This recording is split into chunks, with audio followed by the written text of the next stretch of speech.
اهلا ومرحبا بكم كل الناس اللي متابعاني على صفحتي على اليوتيوب او التيك توك وكان بتهتم على مشروع بيقول ان احنا قريبين من الداون تاون. عندنا هنا قدم لكم نوبلز تاور.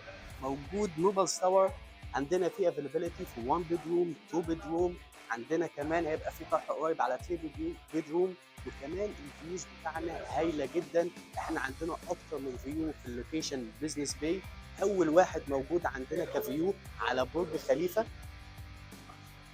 وعندنا كمان اطلاله على بحيره البيزنس باي على اس ال اس، احد الفنادق المهمه جدا اللي موجوده في الداون تاون او البيزنس باي عامه. الفيو الثاني اللي موجود معانا في نوبلز تاور وهو اللاجونز. كمان عندنا ديستريكت 1 مدينه الشيخ محمد بن راشد، فالفيو يعتبر هايل. هيبقى اطلاله على التاون هاوسز اللي ممكن تتعمل جديد. احنا عندنا البيمنت بلان